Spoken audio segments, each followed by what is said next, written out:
Good evening all. Welcome to Daily Prelims Current Affairs program brought to you by Ekam IAS. Today is 24th of May 2018 and the news we will be discussing today are National Institute of Disaster Management, Green Sea Turtles, Dugong, Goodhart's Law, World Health Assembly. So let's begin with the first topic. National Institute of Disaster Management. It's a premier institute for training and capacity development in the field of disaster management. It is located in New Delhi. It is established under Ministry of Home Affairs. Earlier, it is established as National Center for Disaster Management in the year 1995, but later it redesignated as National Institute of Disaster Management, and that is in the year 2003. Later, under Disaster Management Act 2005, it is given more powers like human resource development, capacity building, training, research, documentation, and also policy advocacy in the field of disaster management. So something about Disaster Management Act. It is an act to deal with management of disaster. It brought up a three-tier settings in disaster management. That is, it brought up a disaster management authorities in national, state, and district level. It also established National Disaster Response Force for quick and timely response during the occasion of disaster. It also brought up a National Disaster Management Fund. So connected topic which is important for prelims is National Disaster Management Authority. It is an apex statutory body for disaster management. It is established under Ministry of Home Affairs in the year 2009. It is always headed by Prime Minister. It intends to coordinate response to natural as well as man-made disasters. It also lays down policies, plans and guidelines for disaster management purpose. It also ensures timely and effective response to disasters. Green Sea Turtles. Recently, the government of Australia has pledged to preserve the Great Barrier Reef, which is a habitat for green sea turtles and dugong. So, first we will study about green sea turtles. Green sea turtles, you can see the image of green sea turtles here. It is also known as Black Sea turtle or Pacific green turtle. It is found in tropical and subtropical regions around the world. It is found in islands and bays having rich seagrass bed. It is listed as a threatened species under IUCN Red List. The main threat it poses are commercial harvest for egg and food. It is been killed for its leather. Also, commercial shrimp trawling causes accidental death of this green sea turtle. Next is dugong. It is a medium-sized marine animal. It is a perfect herbivore animal, herbivore mammal. That's why it is called sea cow. It grazes on underwater sea grasses.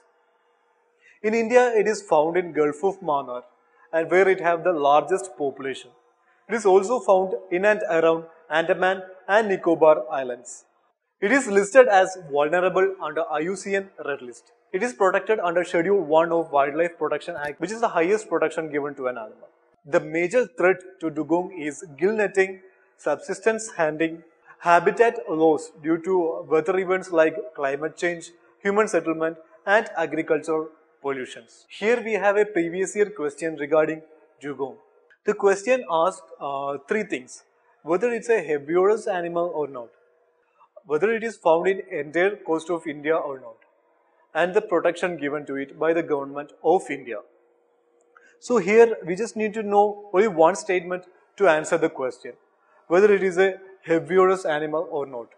For anyone who know it is also called a sea cow can answer this question.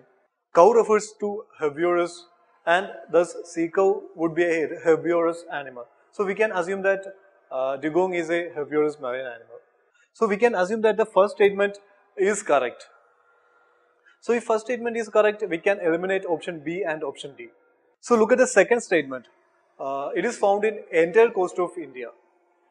So the term entire is something abnormal. The terms like entire, only, all, etc.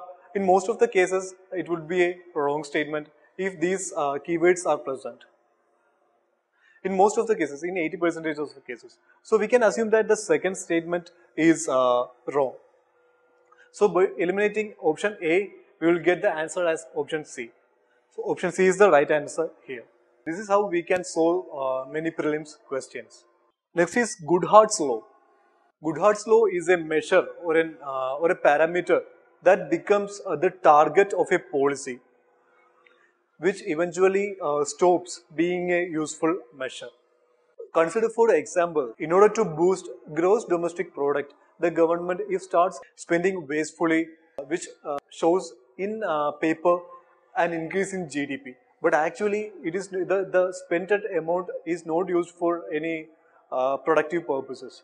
So, for example, if the government, in order to show a higher value for GDP, the government can spend wastefully.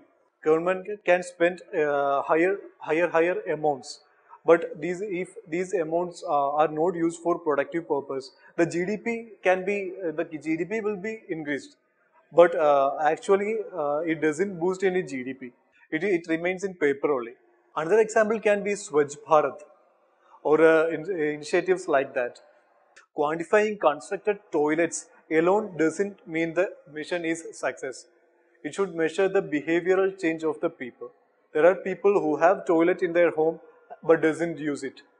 And the mission to be success, the behavioral change should be brought up. And that should be the parameter for tracking the progress of the mission. Finally, we have the World Health Assembly. The 71st World Health Assembly has been started in Geneva. It is a 6-day event. It sets out 3 targets. The first target is by 2023, 1 billion more people will benefit from universal health coverage. The second is 1 billion more people will be protected from health emergencies. The third is 1 billion more people enjoy better health and well-being. So that's all for today. For more news and detailed explanation, please have a look at our daily current affairs material. Thank you.